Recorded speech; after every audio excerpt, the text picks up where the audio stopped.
بەناوی خۆی بەخشندەی میرەبان سڵاوتان لەبێ بەڕێزان پێخۆشحاڵم لە ئەڵلقەیەکی نوێی بەرنامەی ژێرخان پێتان دەکەمەوە تەوەری ئەم شەومان تایبەت کردووە بە مەترسیەکانی بودجەی ساڵی 2020 لەسەر هەرێمی کوردستان ئەپرسین بودجەی 2020 بەراورد بە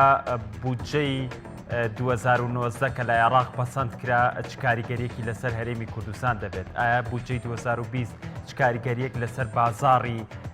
هەرێمی کوردستان دادەنێت بودجەی 2020 هەوڵەکانی بەرپرسانی هەرێمی کوردستان بۆ ئەوەی کە خواست و مەرجەکانی هەرێمی کوردستان بۆ ئەوەی زۆرترین پشک بۆ هەرێمی کوردستان بەدەست بێ چه هەنگاوێک بڕاوە نوێنەرانی کورد لە بەغدا دەبێت چی بکەن هەنگاوە جدیەکان بۆ ئەوەی بودجەی 2020 لە هەرێمی کوردستان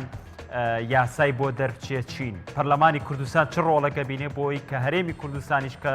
ماوەی 5 بۆ 6 ساڵ دەبێت بەبێ بودجە حکومڕانی لە هەرێمی کوردستان دەکرێت کامە پێوترێت شەلبوونی قاچێکی حکومڕانی لە هەر وڵاتێکدا بێت پێویستە لە هەرێمی کوردستان هەنگاونان بۆی بودجەی 2020 بودجەیەک بێ خواستی هاوڵاتیانی تیا بەدی بێت بازارێکی ئارام بێ شلۆقی لە بازاڕان نەبێت بە پێی پێوەرە ئابوووریەکان هەنگاوەکان دەبێت چیمرێ بۆی بودجەیەکی سەرکەوتوو بێ لەبارەیەم تەوەرەمان راپۆرتێکمان هەیە دوای راپۆرتەکە چەند هەواڵێکی ئابووریمان هەیە دواتر لەگەڵ میوانەکەم شەنوکەوی بابەتەکە دەکەین پێکەوە بینەری راپۆرتەکە دەبێت زیاتر 120 تخمنتری الهرم كردستان هنا البارزگاه دو کشیش اگر کشوهوای گنجای 86 جور هنا و برهم وی سالانت گهیت پترج 20,000 تن تری سالانه پیشانگه بو برچافکرن و برهم جوتیار اندوکته ترک خستن و پیشانگاه اف سالادا کو سیزدمینه پترسی جوتیاران برهم خونیشان دان نزدیکی 121 تخمتری الکردستان همیشه کردن دستنشان کنیم. شوانا نزدیکی 86 تخم الپارزگاه دور که بوم. بارا پتر که بیشیم پارزگاه دور که بود چون که سقای دور که یه گنجای بود. و برای همین آن تری و سالت همیشه بیشیم 40 و 50 و 60 تری دور که بود. بس بارا پتر یه دیم بود سالانه احتمال پتر 20,000 تن تری محبیل بس الپارزگاه دور که بر چند ابروکا پیشانگاه تری یا 13 یا تتفکرنه افروکا کر حکمت هرمه وزارت بازرگانی کمپانیت تایبت کلوی برهمی نکنه خودان افراسی آریشه گوگل گامازنا بودجه چهارزمه ام دو خودش حکومت کن جهات پیوندی دار همیت کن پالپشتیا جوتیاری بکت و تایبت برهم خماری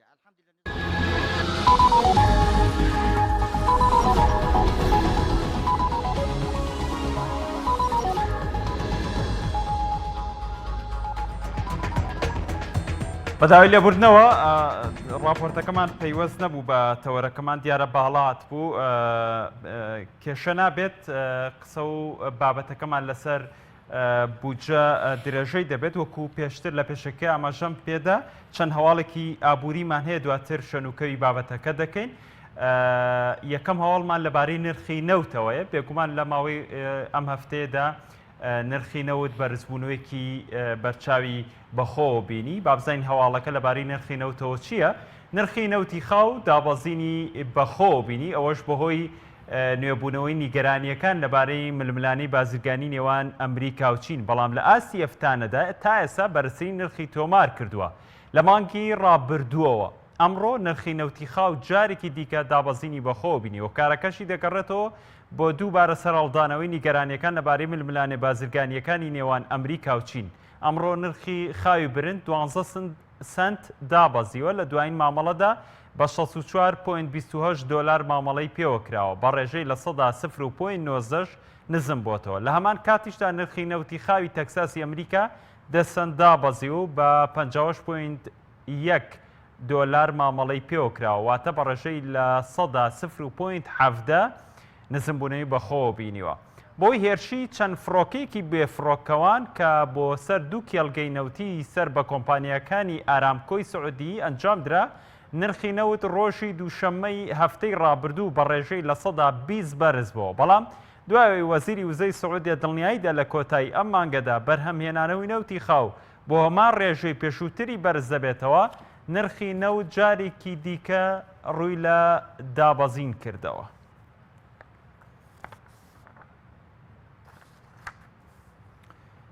پەرلەمانتاری یەکێتی لە پەرلەمانی عێراق بە ماڵپەڕی بەغدادەلیەومی ڕاگەیاند کە حکوومەتی هەرێمی کوردستان بەڵێنی داوە 250,000 بەرمیل نەوتی ڕۆژانە ڕادەستی سۆمە بکات، هەروەها داهاتی مەرزە سنووریەکانیش ڕادەست بکات بە مەرج. حەسەن ئالی و تووشێتی حکوومەتی هەرێم جەختی کردوتەوە کە 24 ملیار دۆلاری کۆمپانیا نەوتیەکان قەرزارە، ئەوەش بۆی بڕینی بودجەی ساڵانی 2014 و 15 و 2016 و 2017 هەرێمەوە لە سەردەمی حکوومەتەکانی مالیکی و عەبادیدا. هەروەک هێمای بۆ ئەوەش کردووە کە هەرێمی کوردستان داوای کردووە ئەو بڕە قەرزە دەبێت بکەوێتە ئەستۆی بەغدا، چونکە هەرێمی کوردستان ناچار بووە لە پێناو دابشکردنی موچەی فەرمانبەرانیدا گرێبەز لەگەڵ ئەو کۆمپانیا نەوتیانەدا بکات کە قەرزەکەیان لای هەرێمە. ئەو پەرلەمانتارە ئاماژەی بەوەش داوە کە پێشکەوتنێکی زۆر لە دانووسانەکاندا هەیە و وەفدی حکوومەتی ئیتیحادی کە بەم دواییانە سەردانی هەرێمی کوردستانیان کردووە بەڵێنیان داوە کە ئەو بابەتە بخەنە بەردەم ئەنجومەنی وەزیران و تووشێتی ئەگەری هەیە کە بەغدا ئەو بڕەپارەیە 20 ملیار دۆلار بە چەند جارێک بداتە هەرێم و لە بەرامبەردا حکوومەتی هەرێمیش بەڵێنی داوە ئەو بڕەنەوتە ڕادەستی بەغداد بکات.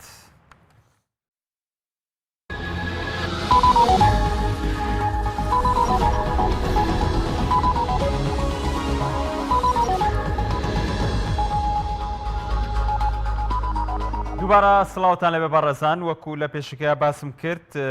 تەوەری ئەم شەومان تایبەت کردووە بە مەترسیەکانی سەر بودجەی ساڵی 2020 لە هەرێمی کوردستان لەگەڵ میوانەکەم زۆر بەڕێز عەزیز عەلی شارەزا لە بواری ژمێریاری و ئابووری شەنوکەوی بابەتەکە دەکەین. ئوستاز سپاس بۆ ئامادەبوونتان. زۆر سپاس بۆش. لە پێشەکە ببوورە لە هەواڵەکە باسی ئەوم کرد، هەواڵی دووەممان کە پەرلەمانتارێکی یەکێتی لە پەرلەمانی عێراق باسی لەوە کردووە بەرەو پێشچوونێکی باش لە لێکتێکگەیشتنی نێوان حکوومەتی هەرێمی کوردستان و حکوومەتی ناوەند چۆتە پێش لەوەی کە ئەو بارگرژیە هەیە بە تایبەت لە ڕادەستکردنی نەوت و بە تایبەت پێدانی بودجە بە هەرێمی کوردستان. ئەمە چیمان پێڵێ لەم پێشەکەوە بچینە ناو بابەتەکەەوە؟ خۆی ڕۆژانە ئەبێ 250,000 بەرمیل وا ئیتفاقی کراوە لە بودجەی ساڵی 2019 کە ئەوان 9 تریلیۆن و 800 ملیار دینار 9 تریلیۆن و 800 ملیار دینار بنێرن بۆ هەرێمی کوردستان، بەڵام ئەوانیش ڕۆژانە 250,000 بەرمیل بنێرن بۆ ڕادستی حکوومەتی ناوەندی بکەن. ئەمە بەلای منەوە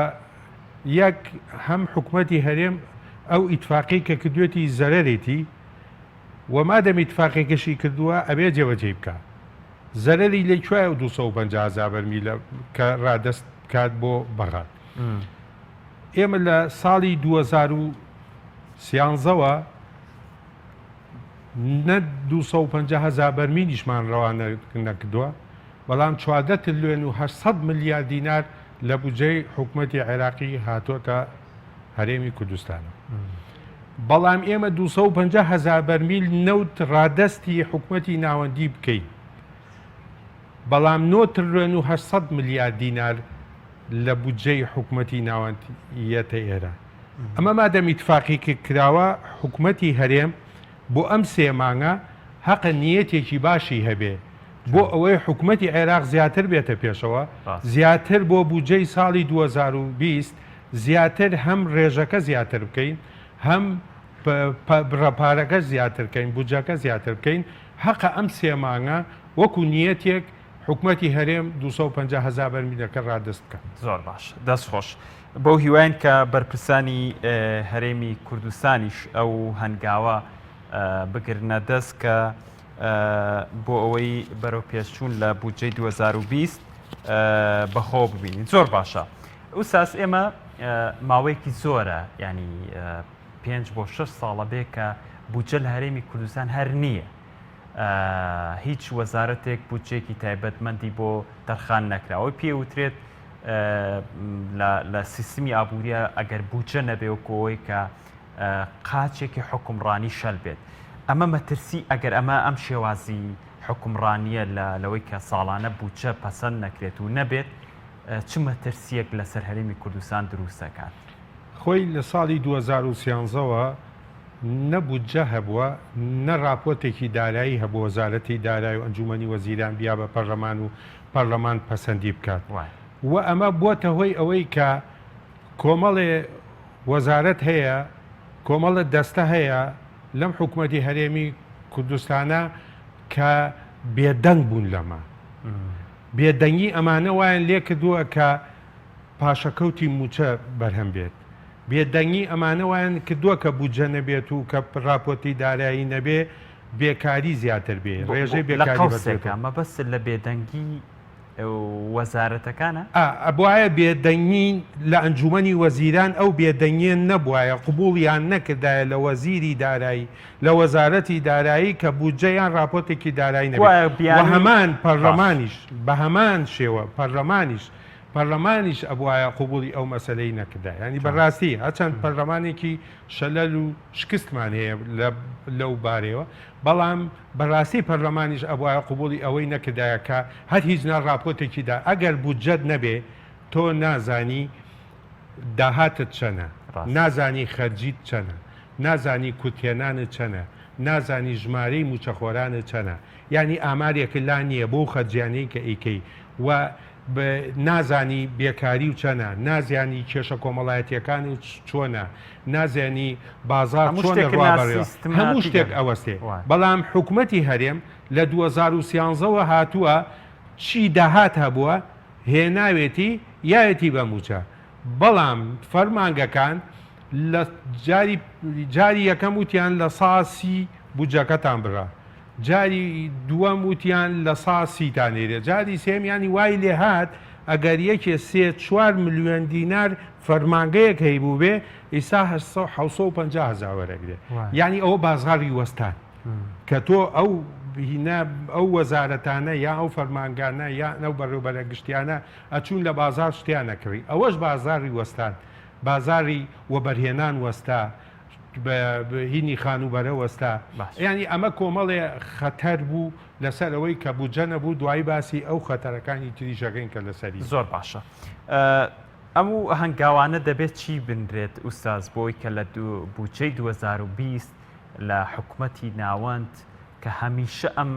قەوانە لێدرێتەوە هەموو ساڵێک گەورەترین کێشە لە مانگی نۆ تا کۆتایی سەرەتای ساڵی داهاتوو مەترسیەکی قورس سەردڵی هەموو فەرمانبەران و هاوڵاتیانی هەرێمی کوردستانەگرێ ئایا پشکەکەمان چی لێ دێ ئایا نەود ڕادەسەکرێ ئایا بودجە لێەوە دێ ئایا موچەمان نابردێ پێویستە چی بکرێت بۆی کە ئەو هەنگاوە جدیانە بنرێت بۆی هیچی تر ئەم دڵڕاوکەیە نەمێنێت بودجەی 2020 پشکی تاواتی بۆ هەرێمی کوردستان بێت لێرەشەوە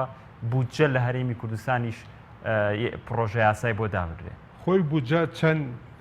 ئابووریە چەند داراییە چەند پرۆسەیەکی ئابووری و داراییە ئەوەش سیاسی و کۆمەڵایەتی بەڕاستی یاساییشە ئەبێ بکرێ بە یاسایی بودجە ینی بەڕاستی بیانی ئەگەر تۆ لەگەڵ حکوومەتی عێراقیە لە ڕووی سیاسیەوە ڕێ نەکەویت تۆ ناتوانی بڵێ بودجەیەکی وام هەیە لە عێراق و بگات ئەبێ لە پێشا سیاسیەکانمان بچن لەگەڵ بەغار ڕێ بکەون دوایی لیژنەیەکی ئەکادیمی نەوەکو لیژنەیەک بچێت کە ئاگای لە بودجە نەبێ نەزانێ خاڵەکانی بودجە چیە نەزانێ بردەکانی بودجە چیە ئەبێ لیژنەیەکی زۆر ئەکادیمی بێ بۆ ئەوەی شەڕێکی عیلمی شەڕێکی ئەکادیمی بکە لەسەر بودجە بۆ ئەوەی حسەی هەرێمی کوردستان نەفەوتێ چونکەم هەرێمی کوردستان بەلایەنی کەمەوە 14 بۆ یعنی لە سا 14 بۆ لە سا 15 بەرەکەوێ بۆ کردیان بە لە سا 12.67 یعنی ئەمە تۆ بۆ تەنەزولت لەمەد کرد نابایە تەنەزول لەمە بکرایە یعنی بەڕاستی کۆمەڵە شەڕەیە کۆندان پەرلەمانەکان بەڕاستی شەڕی زۆر باشەکەن خەڵکی زۆر باشمانەیە لە بەغا شەڕی زۆر چاکەکە یعنی لەسەر قوتی ئەم خەرچیە سیاتیەکانە مەوالەیەەکە ئەزین چۆنە خۆی بودجە بە سێوە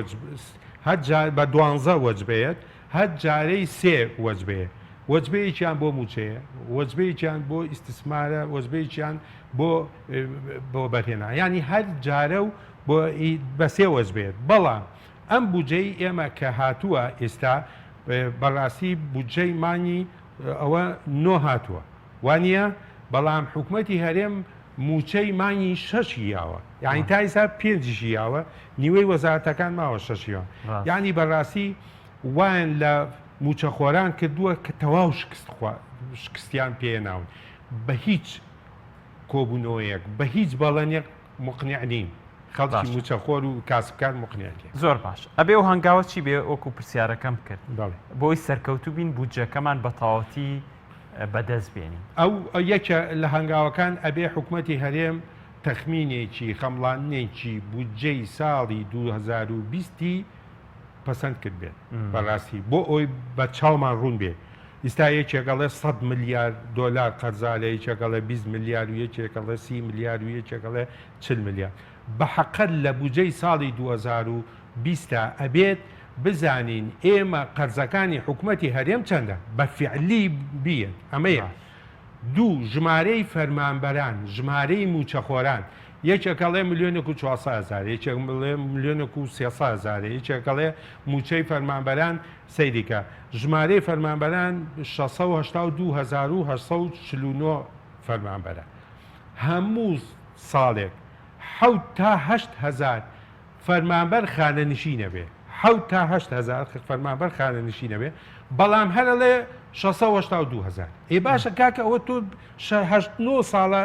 تۆ 682,000 ئەم هەموو خانشینە ڕۆشتووە ئەم هەموو خەڵکە چۆ بۆ خاریج ئەم هەموو خەڵکە کۆچی دوایی کردووە ئەم هەموو خەڵکە وازی لە دائیری هێناوە تۆ بۆ لە ئامارەکەینە ئەبێ ئامارێکی دقیق ئامارێکی ورد هەبێ لە بودجەی ساڵی 2020 بۆ ئەوەین بێ ئەبێ پلان هەبێ بۆ بێکاری ڕێژەی بێکاری چەند ئەم بودجێ ڕێژی بێکاری کەمەکاتەوە چەند ئیسا لە بودجەی ساڵی 2013 30,000 خوێندکار دامەزرا بەڵام تا ئیسا 3 ساڵی شەبێ خوێندکارە یەکەمەکان دانامەزرێ یعنی بەڕاستی تۆ سەیری بودجەی ساڵی 2013 کە 4 تریلیۆن و 800 میلیارد 30,000 خوێندکاری دامەزرانوە پێشەوە دیار نەبووە بەڵام ئەگەر تۆ بودجەت نەبوو بەڵام ئەبێ لە بودجەی ساڵی 2020 هەر هیچ ناخوێنکارە یەکەم و دووەم و سێمەکان جێگە بکاتەوە ئەینجا هەروە بێتەوە بڕەپارەیە دابنێ بۆ بەرهێنان بۆ خان اینجا یەکێ لە خاڵە زۆر گرنگەکان ئێمە پێشینەی خانوبەرەمان هەبووە پێشینەی کشتتوکاڵمان هەبووە پێشینەی پیشەسازیمان هەبووە گەشت و گوزارمان هەبووە هەموو ساڵێ لە بودجە 600 میلیارد دینار دانراوە بۆ ئەم پێشینانە وە هاوسەرگیری هەموو یەکێ 5 میلیۆنی وەرگتۆ بۆ هاوسەرگیری قەرزی بچووکمان هەبووە ئەبێ بودجەی ساڵی 2020 ئەمانە لە خۆ بگرێ چونکەم لە ڕووی پیشەسازیەوە هەرسمان هێناوە لە ڕووی کشتتوکاڵیەوە وەزعی کشتتوکاڵمانە لە ڕووی گەشت و گوزاریە وەزعی گەشت و گوزارمانە ئەوە وەزعی ڕێگاوبانەکانمانە ئەوە وەزعی جادە و کارەبا و ئاو و ئەوانەمانە بەڕاستی بودجەی ساڵی 2020 ئەبێ جێگەی ئەم هەموو پێداویستیانە بکاتەوە ئەبێ ئەگەر نەی کاتەوە بەڕاستی بودجەیەکە کە لە خزمەتی هەوڵاتیانە ناگرێت پێت وایە ئەم شێوازەی بەڕێز باست کرد حکوومەتی هەرێمی کوردستان ئەم هەنگاوانە ببڕێ من بە قسەکانیان ئەم سەرۆکی حکوومەت و وەزیری دارایی و ئەو وەزارەتانەی کە مختصن بە بودجەوە بەڕاستی ئەمەلێکیان ناوە بە کۆمەڵانی خەڵکو و بە موچەخۆران و بەوە من هیوادارم بودجەی ساڵی 2020 ئەوەی کە باسمان کردووە ئەوانەی تیا فەراهم کرێت زۆر باشە ئەوترێت کە لە هەر دەوڵەتێکدا بانک ڕۆڵی ئەساسیە بینێت لە نەبوونی بودجەیە بانکەکان لە هەرێمی کوردستان هەرچەندە وترێت بانکیش شکستی پێێنراوە ئەمەوێت پرسیارەکەم وا لێ بکەم بۆچی سیستمی بانکی لە هەرێمی کوردستان خواسی لەسەر نییە ئایا حکوومەت هەرێمی کوردستان ئێوێ هەر بەم ڕێکە کلاسیکیە موچە دابشکرێت و سیستمەکە نەبێ بە سیستمی بانکی ئێستا لە دنیا وای لێ هاتووە هەموو سیستمێکی ئابووری پەیوەست کراوە بە بانکەوە لە نەبوونی بودجەدا بانکەکان دووچاری چییە بن لە هەمان کاتە؟ خۆی سەرجەم بانکەکانی ئێمە تووشی مایەپوچی بوون. ڕاست هەموو بانکێک پێویستە لە سا 25 بارمتەی بمێنێ هەبێت کە تینی کرد لە سا 25 هەبێت نە بارمتە ماوە نە پارەی هاوڵاتی ماوە نە پارەی مەقاول ماوە حەج هیچ شتێکی تیان نەماوە هەرچی هەبوو لە بانکەکانە هێنایانە دەرەوە یانە بە موچەخوار و یانە بە هەدەر ڕۆشتووە لە کۆمەڵی شتی شاین کرد. بەڵام ئێمە ئەو نەوتا ئەفرۆشین ئەچێتە هالک بانک لە هالک بانکەوەیە کە بانکی کوردستانی نێودەوڵەتی کە سەر بە حیزب بە شەخصە ئەویان دەهزان یەتاوێ ئینجایەتە بانکەکانیە ئەمە هەمووی قانجازە سەری هەمووی فائیدا ئەسەنێ لە مینە باشە ئەم حکوومەتی هەرێمە نەیتوانیەوە بانقێکی ئەلەکترۆنی بکاتەوە لەوێەوە یەکسەر پارەکەی بگاتە داخل بێتە ئێرە لەبەرەوە سیستەمی بانقی ئەمە فەشەلیەنەوە سیستەمێکی بانقیمان نییە تاکوینسا تۆ پارە لە بانقادانێ بەیانی بچۆ بڵێ مەرێڵێ نییە مەگەر نەخۆش بیت مەگەر بۆ نەخۆشیەک بۆ شتێکین بێ یعنی بانک وەکو اینێکی وەکو سنووقێکی لاتەوە پارەکەی بۆ بیت و اینەکە اینجا کۆمەڵێ بەڕاستی لە بانکیشا کۆمەڵێ چەکی سپیکردنەوە چەکیان سپی کردوتەوە چی پارێ و خەڵکەشا بدویانە بە چەکی سپیکردنەوە کەواتە ئەمەل نییە بۆی کە ئێمە سیستمی بانکی تایە سەرکەوتوو بین بەساب ئەمینە هەم سیستەمێکی بانکی ئەلکترۆنی دانێن هەم موچاکەن بە ئەلکترۆنی هەم فەرمانگەکانەکەن بە ئەلکترۆنی چاوەڕێین بەڵام ئێمە پەلەمانە ئەوانیش زۆر بە هێواشیە ڕۆن بەڵام ئێمە پەلەمانە خۆی بودجە تامانی چوار ئەتوانی جێبەجێکەی تامانی چوار لە مانگی 9 تامانی چوار ئەتوانی جێبەجێ بەڵام لە مانگی 9 تۆ ئەبێت تەواو تەخمینەکە هەبێ خەڵانەکەت هەبێت لە بودجە بەڵام ئەگەر تۆ ئیستا حکوومەتی هەرێم سرە هیچ سەرەداوێ دیار نییە ئایا بودجەی خەمڵانی بودجەی هەیە یان نیەتی ئەبێ بیریە سا بۆ نمونە بودجەی ئەمریکا بین کە سەیرەکە لە ئەلفەوە تایەتی تایە یعنی هەموو شتێکی تایە ئیعلانیەکە هەموو شتێکێکە تۆ بۆیە بودجەکەی ئەعلانەکەی بڵێ ئێ من ئەمە دەقەتزارم ئەمە دەداهاتمە ئەمە ئەگەر داهاتەکە شاراوە نییە ئەگەر قەرزەکە قەرزی شەخصی نییە ئەگەر قەرزی حکومەتە بۆ ناڵی قەرزی حکومەتە و ئەمە ئەبێ قەرزی حکومەت لە بودجا بێ پێڵەن کوتێنان لە ئەمریکا کە کوتێنانی هەبوو چی مۆزەفێتی نێرێتە ماڵەوە زۆربەی مۆزەفەکانە نێرێتە ماڵەوە بۆچی نێرێتە ماڵەوە بۆ ئەوەی نێرێتە ماڵەوە تا کوتێنانەکەم چاکەم ئەی تۆ باشە ئیستا ئەگەر 20 میلیارد دلار قەرزاربی ئەی تۆ ساڵی کە 20 میلیارد دلار بە چی ئەیتەوە بودجەکە 9 تریلیۆن دینار بێ 9 میلیارد دینار بێ وانە یعنی من مەقسەم چی ئەبێت تۆ منتیقی بیر بکەیتەوە ئەمە حساباتە کاکە تۆ حسابات ناکرێت تۆ 20 میلیارد دلار قەرزابی بودجەکەت 10 میلیارد دلار بێ زۆر باشە کەواتە وساس ئەمەوێت بپرسم کە ئێستا ئێمە لە دووڕیانێکین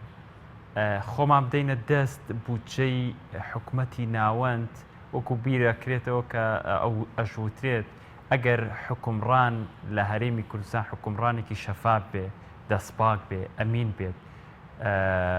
ئەو پارەی کە هەرێم دەستیەکەوێت زۆر لەوە زیاترە کە ئەتوانێت لە حکوومەتی ناوەند بەدەستی بخە تا چەنەمە دروستە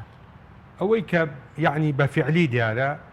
480,000 بەرمیل ڕۆژانە ئەڕات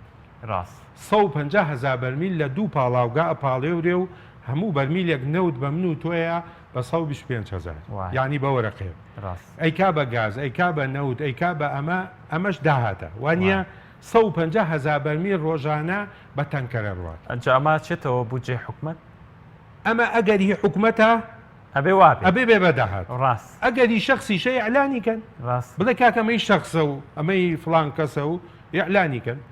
اینجار وابێتەوە ئێمە داهاتی گومرگەکانمان هەیە داهاتی زەریبەمان هەیە داهاتی چیمەنتۆمان هەیە داهاتی ئەنواع داهاتی شارەوانیمان هەیە هەموو یعنی داهاتەکەمان هەیە لە حەد بەدەرە تۆ بچۆ ئەو بازاڕە دوکانێدانێ لە 20 لاوە هەڵە کوتنە سەرێ ئەمە بە کارەبا ئەمە بە زەریبە ئەمە بیمەی کۆمەڵایەتی ئەمە بە ئاو بە هەموو شارەوانی بە هەموو شتێ هەڵە کوتنە سەرێ کابراش ئەو نەش نافرۆژێ بەشی زەریبەکانی بکە ینی زەریبە زیا بووە بە هەموو زەریبەکانیەوە بەڵام داهات هەرکەم بووە لەبەرەوە حکوومەتی هەرێم ئەگەر بەمە بێ داهاتێکی زۆر باشیە زیاد لە حەد ئەگەر ئەو 10 تریلیۆن بنێرێ بە حسابی ئەمان لە 15 تریلیۆن زیاتری شەبێ. ڕاستە زۆر باشە لە ماوەکانی ڕابردووە تەمەەن بوونی بودجە خاڵی ئەساسی وەکوترێ کۆڵەکەی ئەساسی بنیانانی پیشەسازیە کەرتی پیشەسازیە کەرتی کوشت و کاڵە چکە بێت ساڵانە لە بودجەیە بە تایبەت ئەم کەرتانە بڕەپارە و بودجەیەکی تایبەتی بۆ تەرخام کرێ بۆی کە هەم ببوژێتەوە هەم ئیدامەی پرۆژە پیشەسازی و کشت و کاڵێکام کرد لەم ماوەی 5 بۆ 6 ساڵە ئەو بودجە نەبووە هیچ بڕەپارێکی بۆ تەرخان نەکراوە ئەم دوو کەرتە شکستیان هێناوە لە هەرێمی کوردستان کە لە کاتێکدا ئێمە ینی هەموو ڕەکیزەکانی کەرتی کوشت و کاڵتیایە سەرکەوتووە لە هەرێمی کوردستان ئێستا حکوومەتی هەرێمی کوردستان تا چەند گرنگە هەنگاو بنێ بۆی کە لە بودجەیە ئەم دوو کەرتە ببووشێنێتەوە خۆی وەکو پێم وتی پێشینە 600 ملیاردی دانا بۆ ئەم 4-5 کەرتە بەس بەڕاستی ئەبوایە ئەو پێشینانە کە وەریەگرنەوە ئەوانەیان نابە موچە ئەبوایە نەیە بە موچە دایان بنایە بیانایەوە بەو کەرتانە بۆ ئەوەی ئەکتیڤ بنەوە ئیسا بۆ نمونە بیمەی کۆمەڵایەتی هەیە سندوقی زەمان هەیە ئەم پێڵەن سنووقی زەمان چە سنووقیش نییە ئەم زەمان هەیە تۆ ئەگەر دوکانێک کتە بێت دوو کرێکار سێ کرێکار ئیشی لێ بکە یەن پارە لە خۆت و لە کرێکار و لە هەمووی ئەسەنن بەڵام ئایا تا ئیستا 900 چەند کرێکاریان خانەنشین کردووە یعنی من مەقسەم چی ئەگەر ئەمە سساس قەزی بچووک گەنجێک دانیشێت دوکانێکی دەلاخانە دوکانێکی شتێدانێ دووسێ کەسیش پێوەی ئیشەکە قەزی بچووکی بیتێەوە بۆ ئەوەی بتوانێت ئەو دوکانە دامنێ بەڵام ئەو قەزە بچووکە پارەکەی نەماوە هەموو ایراوە بە موچە ینی هینی پیشە سازی ئەتۆ بۆیە بیتەوە خانوبەرە بۆیە بیتەوە بە هینی هاوسەرگیری بۆیە بیتەوە ئێ باشە تۆ ئەمانە بۆ خواردووە کاکە ئەمانە بۆ دەستکاری کردووە بە ژمارە هەیە حساب چۆ بە ژمارە لە بانقا هەیە بە ژمارە بە تریلیۆن دینار هەیە لە بانقەکانە بەڵام بە سیویلە نییە ئێمە یەکێ لە مشکیلەکانی ئەم حکوومەتی هەرێمە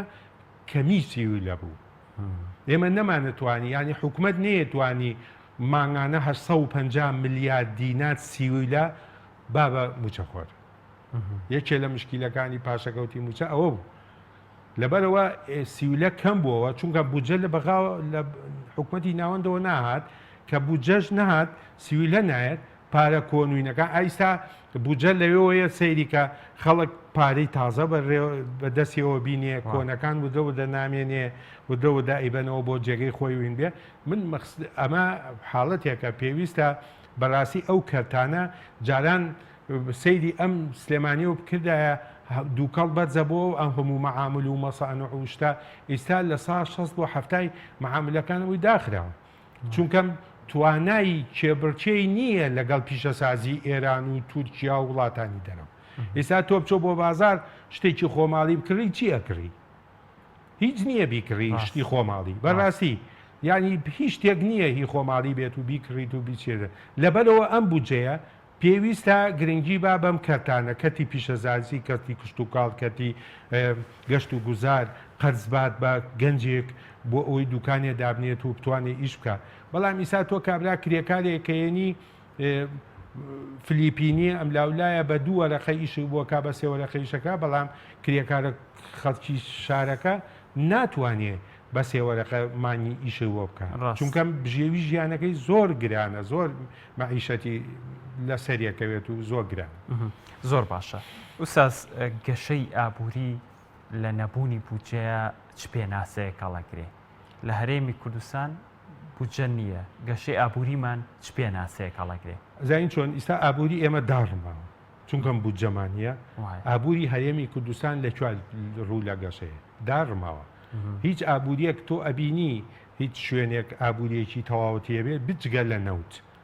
هەمووی نەوتە لە سا 96 داهات ئێمە نەوتە لە سا 4 داهاتەکانی ترە لەبەرەوە لە عێراقی شاوایە هەل لا ئێمەوە نییە لە عێراقی شەوە بە هەمان شێوە عێراقیش نەوتەکەی نەبێ ناتوانێت دوومان موچەوە لەبەرەوە ئەگەر تۆ بودجەیەکی ئەکتیفت هەبێ بودجەیەکت هەبێ لەسەر ئەساسی ئەو بڕگانەی بودجە جێبەجێ کرابێ بەڕاستی ئەتوانی ئابوووریەکەش گەشە پێ بێت بەڵام ئەبێت لەم بودجەی ساڵی 2020 ئابووری گەشە پێبێ بۆ لەبەر ئەوەی لەم کابینەیە وعدیا هەموو حیزبەکان وعدیان ناوە بە گەنجان بۆ ئەوەی کاریان دەست بکەوێت وعدیانە هەموو حیزبەکان وعدیانە لە پەرلەمان لە کوردستان هەم هێنیش بەڵام ئەو قەرزەی کە هەمانە ئێمە ئەتوانین ئەمە گەشە پێبین ئەوە یەکێکە لە مەترسیەکان ئەوترێت هەر وڵاتێک داهاتەکەی پشتی بەنەوت بەس ئەبێ ئەو داهاتی نەوتە بەکاربێنرێتەوە بۆ گەشەسەندنی کارتەکانی تر تا چەند لە هەرێمی کوردستان وا کراوە لە هەرێمی کوردستان پیشەسازی نەوت نییە ئەو معامل و مەسانعانەی کە نەوت دروستیەکە نەوتینیەکە یعنی بۆ نمونە ئەم ئیسفنج و ئەم شتانەی کە لە نەوت دروستەکرێ ئێمە ئەو معاملانەمان بۆ نایەت ئەو پیشەسازیانەمان بۆ نایەت تا بتوانین ببین بە دەوڵەتێکی گەورە و بتوانین ئەمە ڕەوانەی دەرەوە بکەین ئێمە نەوتەکەمان دەرێن و ئەیبێت پیشەسازی نەوت نییە یەکێ لە مشکیلەکانی هەرێمی کوردستان ئەوەیە دووەم مشکیلەی هەرێمی کوردستان پارەکەی پێشەوە وەرگتووە بۆیە هەمووی لە قەرزایە هین بێ ئستا بۆ نمونە کاتی ئەوە نییە بڵێ حکوومەتی عێراق 80 ملیار دۆلاری حکوومەتی هەرێمی لایە ئەوەڵێ 100 ملیارە لایە کاتی ئەوە نییە تۆ ئەبێ مرونەت بنوێنی تا هەموو مەهامەکانی لە بودجە جێبەجێ بکەیت هەموو ڕێژەی یعنی بودجەیەکی باشت دەستکەوێت ڕێژەی بودجەیەکی باشە دەست بکەوێت ئیستا کاتی ئەوە نییە من هەڵکوتمە سەری تۆ 100 ملیار قەرزاری وڵە تۆ 80 ملیار قەرزاری ئەمە کاتی ئەمە نییە و ڕاگەیەنەکانیش ئەمانیان تۆزێ گەورە کردووە نابێ ئەو ڕاگانە یانی بەڕاستی کۆمەڵێ شتەیە لە بودجە شاراوەیە نابێ جێبەجێکە ئەبێ نەرمی بنوێنی بەڕێی من حکوومەتی هەرێم با ئەو سێمانگە نەوت بنێرێ بەڕێی من حکوومەتی هەرێم باسی قەرز و ئەو شتانە نەکات تاکو ئێمە ئەتوانین ڕێژەیەک بە یاسای بودجە تەسپیتەکەین نەوەکو عەقدێ بکەین بۆ ساڵێ عەقدێکی بودجە باشە بۆچی ینی پرسیارەکەوەیە بۆچی هەموو ساڵەکەم بەزمەمان تووشە بێتەوە ئەوەیە لیژنەکانمان ئەکتیڤ نین کەسانی ئەکادیمی و شارەزانی ئەوانە چن بۆ ساڵێکیکەن نابێ بودجەی ساڵێک نییە کاگە ئەبێ تۆ ئیستا ئەم هەڵبژاردنە زۆر گرنگە یعنی هەڵبژاردننی هی عێراق و سەرژمێری عێراق و ئەوانە بەڕاستی ئەو سەرژمێریە زۆر گرنگە من پێم وایە دەستی پێ کردووە ینی دەستی پێ کردووە من ڕێژەکەمان نەگاتە لە سا 15 ڕێژەکەمان نەگاتە لە سا 15 بەو سەرژمێری و بەوەینە بەڵام من ئەڵێم ئیستا کاتی کۆمەڵێ شت نییە عێراق تووڕەکەین کاتی کۆمەڵێ شتنی ئەبێ مرونەت بنوێنی ئێمە حەقێکمان لای ئەوانە ئەوان بە حەقی نازانن ئێمە بێ بە حەقی بزانین و لی بسەنین لە ڕێگەی یاساوە لە ڕێگەی یاسای بودجەوە لە ڕێگەی یاسای عێراقەوە سەپانی بەسەر ئەوە ئەمە حاڵەتێکە بەڕاستی حکوومەتی هەرێم نابێ ئەو لیژنەی کە نێر ئەبێ زۆر ئەکادیمی باشە ئەو نقطەی کە ئەوترێت کە ئێمە ئامادەی 250کە بنێرین بە مەرج ئەم قسەیە قورس نییە ئەم مەجە نەبێت من بەڕێی من ئەم مەجە نەبێت ئەو مەجەی ئەوەیە ئاڵێ موچەی فەرمانبەران پاشەکەوتەکەی بەرەوە ئەو بەرەوە جارە مەرجم بۆ چییە؟ ئەو 6 تریلیۆن دیناری لە من بڕیوە لە 15 تریلیۆنەوە هێنایەتە سەر 9 تریلیۆن و 800 ملیار وانە تۆ زیادی کەرەوە 5 تریلیۆن دیناری لە من بڕیوە باشە تۆ 5 تریلیۆن دینار ڕێکێشی بۆ ئێرە ئەتوانی قەرزی پێبیتەوە توانی کەتی پیشەسازی گەشە پێبێ ئەتوانی کەتی کشتتوکاڵ گەشە پێبێ گەشت و گوزار قەرزی بچووک بێ 5 تریلیۆن دینار گاڵتەی پێ ناکرێ کاک زۆر باشە ینی بابینە سەرەوەی کە بۆ هیوای کە ئەمە ڕوو نەدات ئەگەر حکوومەتی هەرێمی کوردستان نەگەیشتنە ڕێکەوتن لەگەڵ حکوومەتی ناوە لەسەر بودجەی 2020 چی چاوەڕێی هەرێمی کوردستانەکەن ئیشەڵاوە نابێ هەرە بێ بگەن ئەشگەن ئەگەر نەگەیشت نابێت نەگەشتن نییە چونکەم ئێمە ئەم داهاتی خۆمان نییە داهاتی هین نییە داهاتی شخصە داهاتی حکوومەت نییە ئەگەر داهاتی حکوومەت بواە لە بودجە پەسەند دەکەن دەی بزانین ئەم بودجەی ساڵی 2020 بەڵام بۆ ساڵەکانی تر کە لە سەردەمی حکوومەتی عەبادی مالیکیشە نەگەیشتنە ڕێکەوتن موچەش بڕا بودجەش بڕا ئەخر ئەوە ژیان نەبوو خەڵکی تیا باشە ئەوە ژیان نەبوو کاسپیتیا نەبوو خەڵک ینی پێتوانی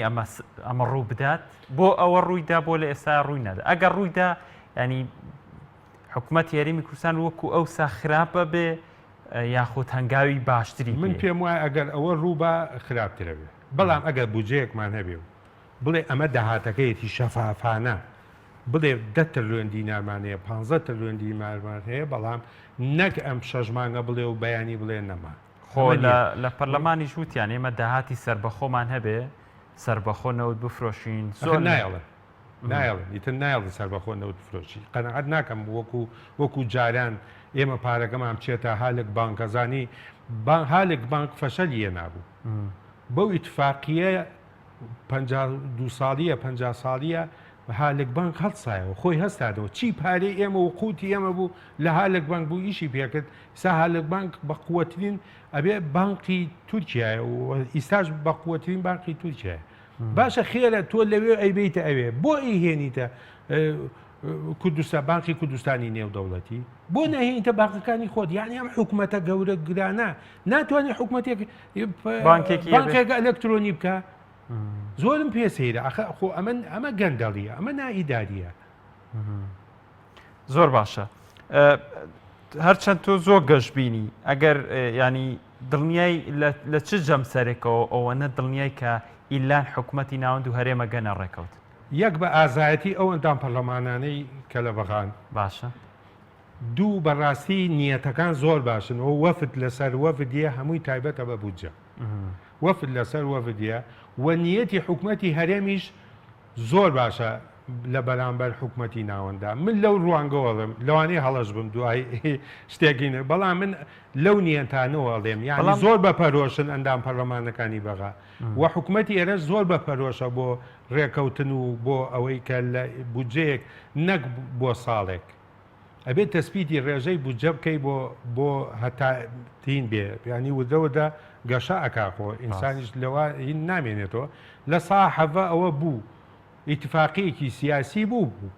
وانە بەڵام ئیسان ناکرێت تۆ بڵێ لە سا 15 و شیعە هەڵسێلێت و بڵێ لە سا 9 و یەکیکە هەڵسێلێت ناکرێت تۆ ئیتفاقی لەگەڵ حکوومەت ئاکەی ئیتفاقی لەگەڵ حیزب و لەگەڵ عەشیرەت و لەگەڵی نانایکەی لەبەرەوە من ئەو نیەتانە ئابینم ئەو نیەتانە نابینم بۆیە گەشت بینم بەڵام ینی هەنگاوی شێ لە فراکسیۆنەکانی شیعە لە پەرلەمان کە قسە هەیە کە هیچی تر ئەم موچەیە نەنێنرێ لە بودجەی 2009 لە کاتێکە حکوومەت یاریمی کوردستان هیچ بڕەنەوتێک تەسلیم ناکات ئەجا چ جای بوەستێ بۆ بودجەی 2020 باشە خۆ حکوومەتی هەرێم لەسەر حەقا من ئەوە ڕێی خۆمە لەسەر حەقا بۆ لەسەر باشە حکوومەتی عێراق 3 ساڵ بۆ تا 4 ساڵ موچەی ئێرەی بڕی بودجەی ئێرەی بڕی یاسا نەبوو لە عێراقا ها ئەی موچەی فەرمانبەرانی بۆ بڕی ئەوە قەینا ئەوانی کە بڵێ بڕێ موچەی فەرمانبەرانی بوو 7 ملیار دۆلار بەس موچەی فەرمانبەرانە فەوتەوە 7 ملیار دۆلار یعنی دەوری 20 تریلیۆن دینارەکە بەس هی موچە خۆری لایە ئەی باشە حکوومەتی عێراقەگەر بینادایە بودجەکە بۆی نێرێ ئەی باشە ئەگەر ئەم تۆ لە سا 12.67 کە 9 تریلیۆن و 8 ملیارەکە 250,000 بەرمیلەکەشی بیتێ ئەی باشە بەیانی فەرمانبەر چووە سەر جادە و داوای پاشەکەوتەکەی کە ئەم حکوومەتە بەچی بیاتەوە وانە ئێتۆ ئەبێ زەمانێکت هەبێ بۆ ئەوەی کە ئەم قەتزانە بیتەوە هۆ قەتزی ئەوە قەتزی نەوتە قەتزی موچەخۆرانە قەتزی بانقەکانە قەتزی هاوڵاتیە خۆ هەرەوە قەتزە نییە کاکە قەتزی دەرەوەیە ئەسا قسەکەوەی ئەڵێ حکوومەت یاریمی کوردستان ئەگەر قەرزەکە ژوورکرێتەوە ئی موچەکە بۆ هەیە بەکاری بێنێ بۆ شتێکی تر نەدرێتەوە بۆ نمونە موچەی تا مانگی 9 هاتووە لە حکوومەتی ناوەندەوە بەڵام فەرمانبەر موچی مانگی 6 وەرگرتووە ئەخۆی ئەوە بەر ئەوەی ئێمە بودجەمان نەبوو ئاوامان لێ کرد خۆی وایە حکوومەت ئەو سێمانگەی بکردا بە پاشەکەوت کە وەکو هەمووی کرد لەمان یەکەوە دەستی پێکردا با ئەوە لەمان یەکەوە دەستی پێ بکرد دایسا تووشی ئەو قەیران ناوە لەبەرەوە خەڵکی ئەکادیمی لە وەزارەتی داراییان نییە خەڵکیەک نییە لە بودجە بزانێ خەڵکێک نییە لە دارایی ئەوەندە بزانێت کە بتوانێت بکە تۆ سێمانگە بکردا بە پاشەکەوت تۆ سێمانی ئێرە حکوومەتی عێراقی نادۆتی تۆ لەوێ ئینێ کردو ئەڵە سێمانی پێشووترە ئێمە هێناومانتوێت لەبەرەوە حکوومەتی عێراق بودجەی خۆی هەیە لەسەر ئەو بودجەیە تۆ ئەڕوات لا نایەت لە تر وەزیر کوردە عەرەبە هەچیەکە تۆ نابێت لابەی لەو بودجێ کە تەشخیصی شتێکت کرد ئیسا بۆ نمونە مناقەلە هەیە لە بودجە ینی مناقەلە چییە لەم حسابەوە ئەوەیتەوە حسابەی تر دەوەرە لە حسابی فەرمانبەر ناتوانانی موچەی فەرمانبەر بیخیتە سە حسابێکی تر بە حسابی وەبەرهێنان ئەتوانی بیخیتە سە حسابێکی تر لەبەرەوە بودجە هەر یەکە و لە خانەی خۆیەتی هەر موچە و پارە لە خانەی خۆیەتی تۆ ناتوانێت ئەم خانەیە بخیتەوە خانێ و خانە بخیتەوە ئێستا بودجە ئەگەر هەبێ با بێت با ڕەشنووسەکەی بێت بزانین چۆنە ئەو کاتێ ئێمەش قسەی لەسەرەکەین ئەگەر خراپ و قسەی لەسەرەکەین ئەبێ قسەی جددی لەسەر بکەین کاکە چونەوە قوتی ئەمێ زۆر باشە وەکو لە کۆتایی بەرنامەکەم نزیک بوومەتەوە بەڕاستان وەکو ئابووری ناسێک تا چەند گەشتبینانە ئەڕوانە هەنگاوەکانی پەسەندکردنی بودجەی 2020 وەڵی تاکو ئیسا من نازانم داهاتمان چەنە کە تۆ ئەمە خۆی خەلەلە یەک داهات نازانی چەنە خەرجی نازانی چەنە ژمارەی موچەخۆران نازانی چەنە بەڵام ئەم چاکسازەی کە بەدەستیانەوەیە ئەوەی لە حکوومەتەوە چێتە پەرلەمان بتوانێت تعدیلێ لە دەرماڵەکانە بکە لەم خەڵکە نایاسایی کە بە لێشاو خانە نشین بوون ئەکرێت چە؟ ئەبێ بکرێت نەکرێت ئەم حکوومەتە لەسەر چی داهاتێ بنیاتێنێ لەسەر 9 تریلیۆن دینا بنیاتێنێ ناتوانانی قەت بەچیتەوە 7 تریلیۆن و 120 میلیارد دینار بەس موچەیە ساڵی 7 تریلیۆن و 120 میلیارد دینار بەس موچێ بەقەی وڵاتێکی بسەیریکە حوتر ئەوە باشە لەو وینەی لە 9 تریلیۆنەکە چەندێمێنێتەوە بەشی چیەکە وە بەرهێنانەکە ئەی قەت بەچیتەوە لەبەرەوە ئەی خزمەت گوزاری لەبەرەوە بەڕاستی ئەبێت ئەم بودجەیە زۆر حساسە بێ خەڵکێکی زۆر ئەکادیمی زۆریە بەڵام داهاتێکی شەفاف خەرجیەکی شەفاف بەڕاستی هەنی ناکرێت تۆ بەم خەرجیە بزە بەلاحەوە تۆ سەیریکە بودجەکەت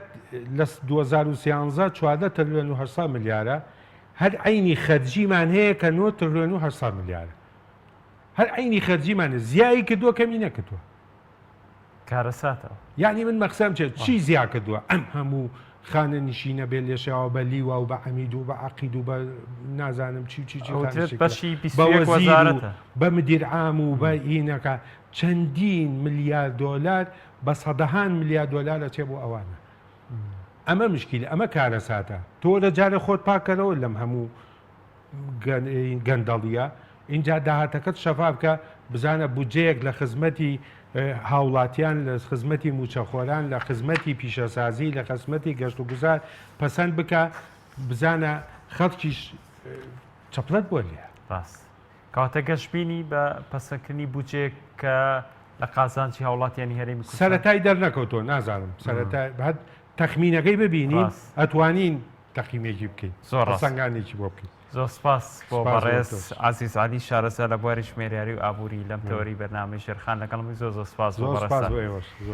بینەرانی ئازیز و خۆشەویست سپاس بۆ ئێوەش تاوکو ئێستا بینەرمان بوون تاڵقەی ئایندە بەخوای گەورەتان ئەسپێرم هەمیشە شاد بشین